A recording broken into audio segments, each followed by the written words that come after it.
Bonjour à toutes et à tous, bienvenue dans l'Instant T, le magazine d'information dans le Finistère. Aujourd'hui, nous revenons sur la thématique du commerce. Quelles mesures pour favoriser la consommation dans ce moment de crise? Que pensent les commerçants des premières annonces faites ce lundi à l'issue des premières assises du commerce sur Brest Métropole? Pour en débattre, nous recevons Jean-Luc Pollard, vice-président de Brest Métropole en charge du commerce, et Frédéric Deveau, le président des Vitrines de Brest, association qui réunit plus de 300 commerçants du centre-ville. Bonjour à vous. Bonjour. Bonjour. Alors peut-être déjà, on peut vous demander comment s'est passée cette journée d'hier où vous étiez réunis, et c'était une grande première à votre initiative, enfin à l'initiative de Brest Métropole, Jean-Luc Pollard. Un ressenti à l'issue de cette journée? Ce que l'on visait comme nombre de participants est atteint. On a dépassé les 250. Ça c'est la quantité, mais ça fait. Mais la qualité aussi, parce que la qualité dans les échanges, avec le matin la présentation qui nous a été faite par M. Madry de la situation du commerce dans l'ensemble du pays, ce qu'on a besoin de connaître, parce qu'on s'imagine toujours que la misère est chez eux. Sur le détail de cette Et puis l'après-midi, les 3 tables rondes, avec la participation, entre autres, de Frédéric. Le représentant Frédéric en tant que commerçant. Un ressenti sur cette journée d'échange? Plutôt positif, parce que c'est vrai qu'on avait beaucoup travaillé avec M. Pollard sur ces premières assises, et globalement, il y a beaucoup de choses sur lesquelles on avait échangé, et sur lesquelles la municipalité nous a entendus. Donc, d'une manière générale, c'est plutôt un bon ressenti et une bonne approche pour l'avenir. De toute façon, vous avez réussi à revenir tous les deux dans le même studio. Ça veut dire que le dialogue n'est pas rompu. On va tout de suite reparler de ces assises du commerce, mais pour l'instant, place à l'actu de ce mardi 16 juin. Voilà, c'est une figure de la politique finistérienne qui s'est éteinte. L'ancien député, conseiller général ouessantin, Jean-Yves Cauzan, est décédé à l'âge de 76 ans. Celui qui a animé la vie politique du Finistère pendant près de 40 ans a laissé quelques souvenirs. Hubert Coudurier revient sur le parcours politique de ce Finistérien engagé. Jean-Yves Cauzan, c'était un personnage à la fois inclassable et incontrôlable, dont les sorties médiatiques et les foucades pouvaient ravir les journalistes que nous sommes. C'est un homme qui aussi avait un style, sa casquette de marin bien sûr, et cette écharpe blanche qu'il arborait déjà au meeting de soutien à Jacques Chirac, qui lançait sa campagne contre Édouard Balladur, avec quelques rares soutiens, parmi lesquels Philippe Seguin ou encore Alain Madelin. C'est un homme qui a donné une majorité à Jocelyn de Rohan au conseil régional, car Jocelyn de Rohan ne l'aurait pas eu sans l'appui des centristes et d'hommes comme Paul Ancelin, un fort en gueule comme Cauzan. C'est un homme qui a aussi dirigé le département du Finistère dans un triumvirat où le président du conseil général, Charles Miossec, faisait de la politique, tandis que Jacques Demenoux, lui, suivait de près le monde agroalimentaire et les paysans. Et Jean-Yves Cauzan se réservait la culture, et il aura donc marqué de son empreinte la culture départementale et régionale. Il aura été à la tête du parc d'Armorique, à l'origine de la création de l'abbaye de Daoulas. C'était un homme qui aimait l'art chinois, qui faisait de fréquentes visites en Chine, un mandarin en quelque sorte. Pour finir, il aimait les postures provocatrices. Il avait réservé sa dernière sortie médiatique au site Brésinfo, auquel il déclarait que Jean-Yves Le Drian pourrait fort bien être battu aux prochaines élections régionales. Et notre invité, Jean-Luc Pollard, connaît bien Jean-Yves Cauzan, puisque vous avez siégé dans la même assemblée que lui au Conseil général. Cette écharpe blanche, vous la connaissez bien, vous en gardez quel souvenir? Un homme très courtois, et notre écart d'âge faisait qu'il y avait des échanges qui restaient empreints de grande délicatesse, si je puis dire, et avec l'humour que Hubert Coudurier vient de rappeler. Mais c'était un opposant politique pour vous? C'était un opposant politique, quoique au Conseil général, il n'était pas viscéralement opposant. En tout cas, pas opposant de Pierre Maille. Il s'est opposé sur certains sujets que l'on connaît bien, comme la desserte des îles. Il était bien entendu, comme d'autres, très attaché aux Bretons, mais c'était plutôt un opposant, je le redis, d'une grande courtoisie.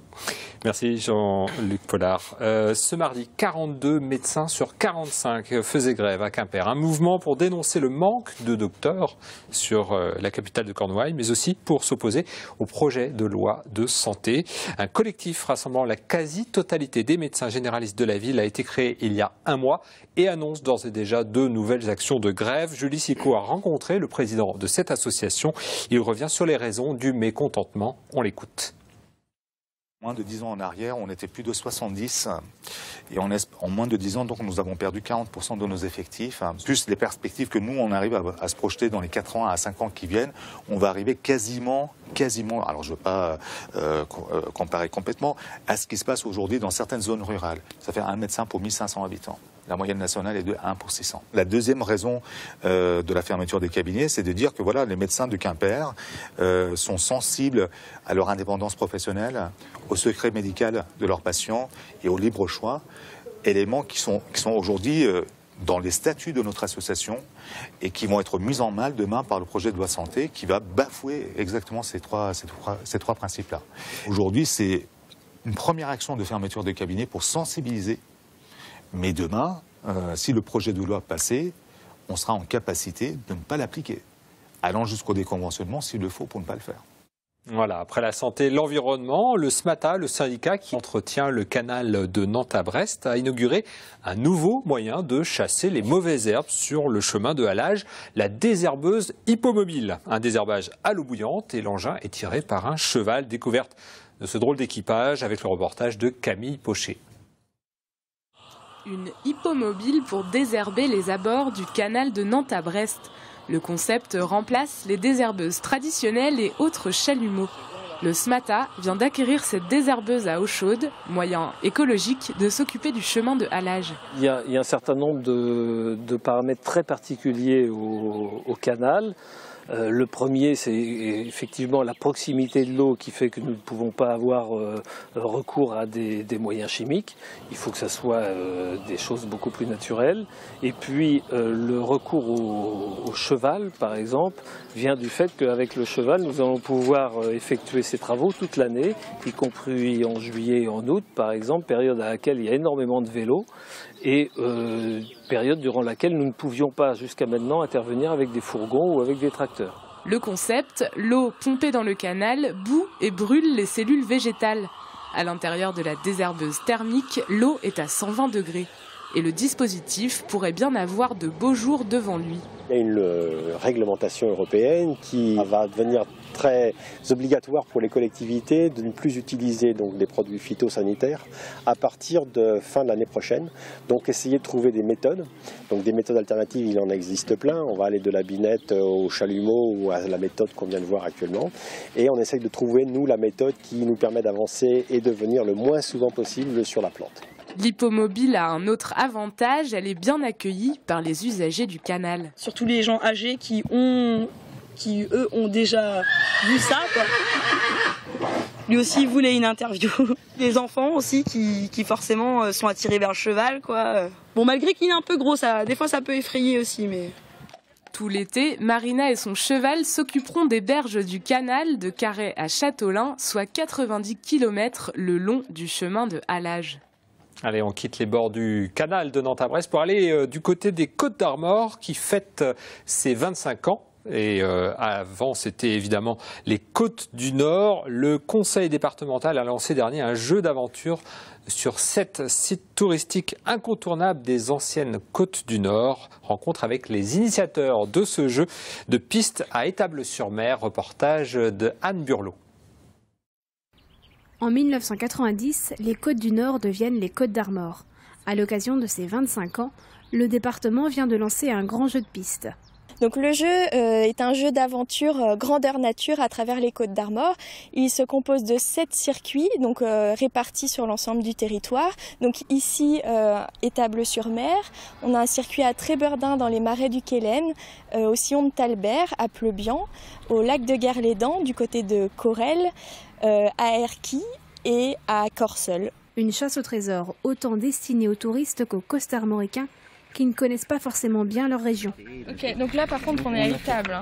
Les promeneurs sont invités à percer le mystère de la stèle disparue.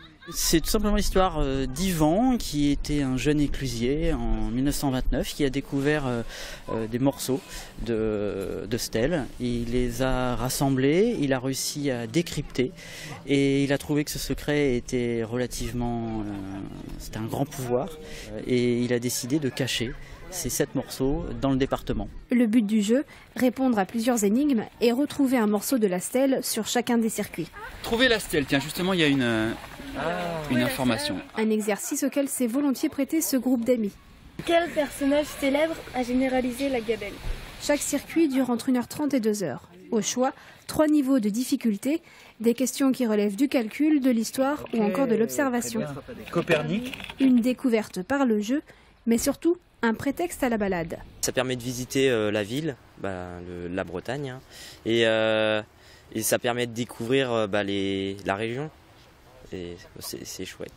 C'est très interactif parce qu'en fait il faut qu'on se promène, donc il faut qu'on se déplace, il faut qu'on lise, il faut qu'on cherche des indices. Et puis ensuite il y a vraiment un objet physique qu'il faut qu'on retrouve, puisque c'est vraiment une stèle qu'on va retrouver, donc il y a un objet concret à retrouver, c'est pas juste une histoire. Pour jouer, munissez-vous du livret que vous pourrez retrouver sur Internet ou dans les différents offices de tourisme concernés par cette opération. Et nous passons maintenant à notre partie invitée. Ce lundi se tenaient les premières assises du commerce à Brest, un projet initié par Brest Métropole, un grand rendez-vous pour les commerçants, les élus, les techniciens, pour essayer de trouver quelques remèdes à une activité commerciale en souffrance depuis plusieurs années dans la cité du Ponant. Pour en débattre, nous recevons Jean-Luc Pollard, vice-président de Brest Métropole en charge du commerce, et Frédéric Deveau, le président des vitrines de Brest, association réunissant plus de 300 commerces dans le centre-ville ? Un petit peu moins de 300. Un petit peu moins de 300. Bonjour à vous. Rebonjour. On va commencer déjà par quelques chiffres. À Brest, il y a 1700 commerces, donc locaux commerciaux. 16% sont vacants, un chiffre qui grimpe jusqu'à 26% dans certains secteurs, notamment le secteur de Saint-Martin-Octroi. Jean-Luc Pollard, l'organisation de ces assises, c'était vraiment une urgence dans une situation comme celle-là où beaucoup de locaux sont vides et le commerce souffre et a souffert? Les assises, c'était une nécessité. Et la nécessité, c'est de travailler ensemble. C'est ce qu'on a, je crois, très bien commencé à faire. C'est-à-dire tous les acteurs, les collectivités, certes, mais aussi les chambres consulaires, donc chambres de commerce et d'industrie métropolitaine, chambres de métiers et de l'artisanat, et les associations de commerçants que représente Frédéric Deveau. Et un symptôme, celui que vous venez de rappeler, c'est la vacance de nombreux locaux liés à divers facteurs, dont on l'a abordé aussi, le niveau des loyers et la rédaction des baux par rapport à la réalité économique d'aujourd'hui. Ça veut dire que les loyers sont trop chers aujourd'hui? Frédéric, peut-être Alors, effectivement, vous qui êtes justement commerçant aussi, donc vous connaissez les loyers qui vous sont demandés. Effectivement, aujourd'hui, les loyers peuvent paraître trop chers compte tenu d'une situation économique qui a tendance à stagner. Donc c'est vrai que les loyers ont continué à augmenter et que parallèlement, l'activité économique est un petit peu en berne et surtout l'attractivité des centres-villes et la fréquentation des centres-villes. Donc c'est pas particulier à Brest, mais Brest ne déroge pas à la règle. Donc des magasins trop chers à louer pour un chiffre d'affaires finalement des fois qui ne suit pas, quoi. Globalement, oui, c'est un petit peu la situation aujourd'hui. Ouais. Cette journée, vous l'attendiez depuis longtemps en tant que commerçant, que représentant des commerçants, de pouvoir dialoguer en direct avec les élus? Alors, en tant que commerçant, oui. Ça fait plus de 15 ans que je suis dans l'association des vitrines de Brest. Je salue quand même le travail qui a été fait précédemment et notamment la volonté de Pierre Maille qui avait été de réunir les 3 associations existantes en 95, puisqu'aujourd'hui la fédération telle qu'elle est, on la connaît sous son état aujourd'hui, a 20 ans. Elle a été créée en 95 et c'était la réunification de 3 associations. Donc je pense que déjà à l'époque, Pierre Maille était quelqu'un qui était visionnaire parce que je pense que plus on sera nombreux, plus ce sera facile d'avoir un dialogue constructif avec la collectivité. Donc oui, je suis ravi. Alors le dialogue, les réunions, c'est bien, mais c'est encore mieux quand il y a des décisions qui sont prises à l'issue de la rencontre. Jean-Luc Pollard, vous avez annoncé une dizaine de mesures. On va commencer par il y a 3 grands axes, mais notamment le stationnement. Stationnement gratuit le samedi jusqu'à 14h. Oui. Ça coûtait vraiment trop cher de poursuivre la mesure jusqu'à 18h30. Je l'attendais, cela. Non, très sérieusement. Déjà par dire que le stationnement, c'est une question. Ouais. Donc on ne la rejette pas. Et on cherche des réponses. Et nous avons proposé celle-ci qui est le matin, le samedi matin de 9 à 14 heures. Vous venez en centre-ville faire vos achats, c'est gratuit pour stationner. C'est un premier pas. Les commerces souvent ouvrent à 10 heures. Donc 10h, 14h, c'est pas mal pour faire vos achats à 4 heures. Vous en pensez quoi comme je crois que c'est judicieux d'avoir choisi cette tranche horaire, puisque il y a quelques années, quand les écoles primaires ont abandonné le samedi matin et qu'il est chômé aujourd'hui, on a vu, et je pense que d'une manière générale, dans tous les commerces de Brest et ailleurs, on a vu une désaffection du centre-ville, parce que c'était vraiment un moment privilégié entre adultes pour aller fréquenter le centre-ville. Et je pense que c'est assez judicieux. Après, personnellement, j'étais pas pour le samedi entier, puisque c'est vrai que le côté voiture tampon des centres-villes était un peu à éviter. La communauté de Quimper, la collectivité de Quimper l'a expérimenté depuis un an avec l'arrivée de la nouvelle majorité. On a rencontré votre homologue, Frédéric, la présidente de l'association des commerçants quimpérois, Geneviève Coadour, qui dresse un premier bilan après un an justement de stationnement gratuit à partir de 17h. Le parking gratuit à partir de 17h, c'était une demande des commerçants de manière à redonner de l'attractivité au centre-ville qui était un petit peu en perte d'attractivité par rapport aux parkings qui sont peut-être un petit peu chers et au déficit un peu de places de parking. Ça a permis de ramener des personnes au centre-ville. On a des échos très très positifs. Les nocturnes ont été mis en place depuis l'année dernière. On met des animations aussi en place à chaque nocturne. Donc c'est le premier vendredi du mois de juin, juillet, août et septembre cette année. Les commerces sont pas tous ouverts, mais ce qu'on peut en dire, c'est que ceux qui sont ouverts sont contents. Voilà, des animations aussi pour renforcer l'attractivité du commerce en centre-ville. Jean-Luc Pollard, il y aura des nocturnes organisées à Brest. Avant d'arriver à l'animation, vous parliez du stationnement. Il y a un deuxième aspect qu'il ne faut pas passer sous silence. Ce sont les fameux parcs en enclos qui permettent de ne payer son stationnement qu'après avoir réalisé ses achats. Parce qu'une des craintes qui est en tout cas fréquemment exprimée tant par les consommateurs que par les commerçants, c'est le fait qu'on ne sait pas combien de temps ça va durer et d'avoir bien entendu un PV, ce qu'on ne souhaite ni les uns ni les autres. Donc très rapidement, nous aurons 2 parcs, Marc Saunier, bas de la rue du Château, qui correspondront à cette demande qui date, il faut le dire, depuis combien de places du coup de mémoire, 200 entre les deux. 200. Sur chaque? Non, en tout. Sur 200 plus, places le parking de Carfotras, qui est aujourd'hui plutôt en terre battue, si je puis dire, et que l'on va bitumer, non pas de façon définitive, je veux dire que ce n'est pas le parc à chêne, puisque cet espace va être affecté à autre chose plus tard, mais en tout cas, pendant le temps qu'il est comme cela, on trace des places de stationnement, ça fait 60 places de plus. Et en plus, il va bien entendu falloir le signaler. Frédéric, est-ce que les nocturnes, la possibilité d'ouvrir plus tard, ça peut être... Alors, c'est quelque chose, je rebondis sur ce que disait mon homologue de Quimper. Geneviève Coadour, ouais. Voilà, c'est quelque chose que nous, on a déjà expérimenté sur Brest. Notre réflexion à l'époque avait été de se dire, on voulait mettre en place... Alors après, c'est vrai que c'est toujours... On est dans un milieu associatif, on est des bénévoles, on travaille après notre propre travail, donc c'est un petit peu au détriment de nos activités. Et la réflexion avait été faite de se dire, mais on va faire des nocturnes. Donc, il y en a eu une de réalisée sur Brest, avec un succès un petit peu mitigé. Et puis, je pense que ces nocturnes, on l'avait appelé ça la nuit des soldes. Mais notre volonté était de la multiplier et avec des thèmes, ça pouvait être la nuit culinaire, ça pouvait être la nuit des arts, avec un thème qui, je pense, aurait eu plus de poids s'il avait été relayé par la collectivité, la municipalité, c'est-à-dire que ça peut être avec les musées, ça peut être avec les restaurateurs. Enfin, je pense que c'est un pôle intéressant. Vous parlez de l'engagement bénévole, finalement. La bonne annonce, peut-être pour vous aussi, c'est qu'un manager de commerce un poste de manager de commerce va être créé. Quel sera son rôle? Est-ce que c'est pour vous une bonne aide? Alors, nous, on est ravis. On en avait discuté avec M. Pollard et puis son équipe, avec Thomas Ferret, que je salue parce qu'il a fait un travail remarquable. Enfin, je pense que les assises, si elles ont été réussies, c'est aussi grâce à M. Ferrec. Donc, ce manager, nous, on l'accueille avec beaucoup de plaisir et d'impatience. Il ne va pas arriver tout de suite. Non, encore quelques mois à attendre. Voilà, non.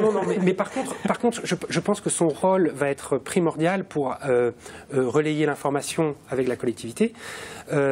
Après, il faudra bien définir le poste. Enfin, on en a déjà discuté avec M. Pollard. Jean-Luc Pollard, ce sera quoi ce manager de commerce?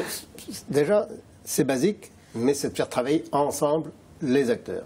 Alors, avec la collectivité, les commerçants, les chambres consulaires, la chambre de métier, de façon à ce que nous ayons une information permanente, mais aussi un aiguillon, en quelque sorte, et puis un organisateur, un fédérateur.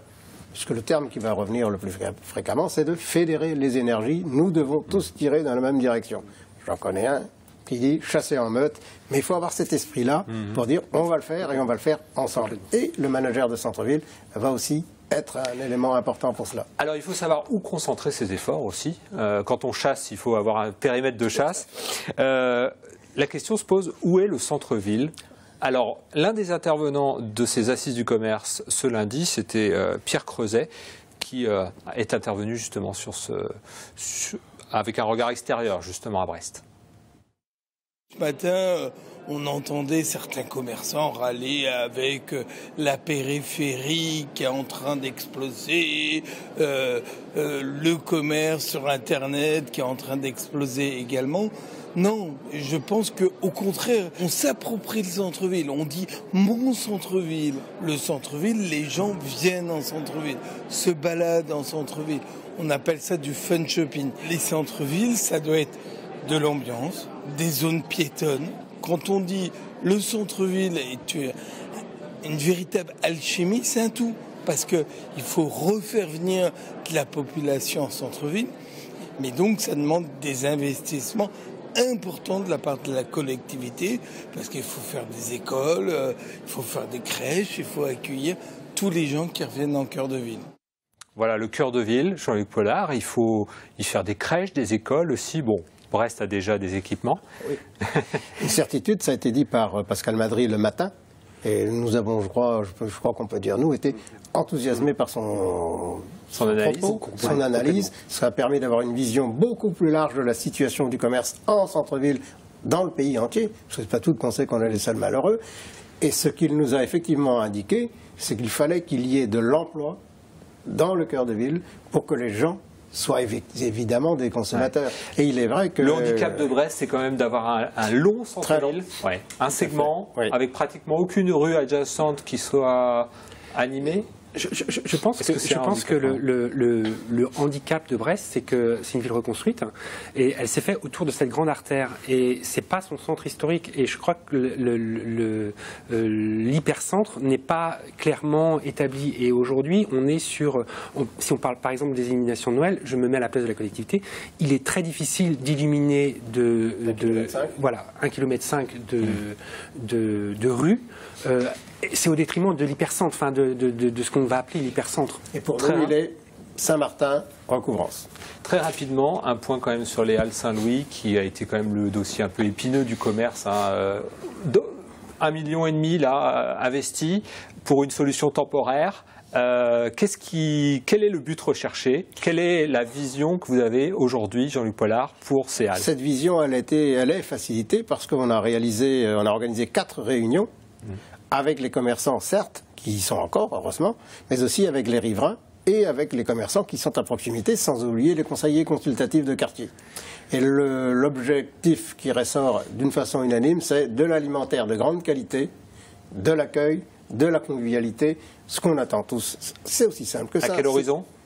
Très rapidement. Parce que, non, mais en mars 2016, en avril 2016, les commerçants qui sont encore dans les halles vont être situés le long de la rue de Lyon. Et moi, j'attends à ce que le poissonnier propose des huîtres, des choses comme celle-là. Et quelle ouverture sur des halles restaurées? Ensuite, on a 4 ans. On a 4 ans parce qu'il faut déjà travailler sur le plan architectural, travailler sur le plan commercial, et ensuite obtenir... il faut faire aussi les travaux, effectivement. Mais il y a un message que j'aimerais quand même qu'on passe. Très rapidement. Ben oui, c'est le message essentiel et je pense qu'on va le partager tous les deux. On pourrait même le faire ensemble. C'est venez faire vos courses à Brest. Quel que soit votre mode de locomotion, vous êtes les bienvenus et vous allez être reçus comme il faut. Bon, on me dit qu'on a encore un tout petit peu de temps. Comment vraiment, je crois qu'il y a un concept qui a été lancé aussi, Brest Life. Oui. Alors ça veut dire quoi ça veut dire qu'il faut vivre à la brestoise.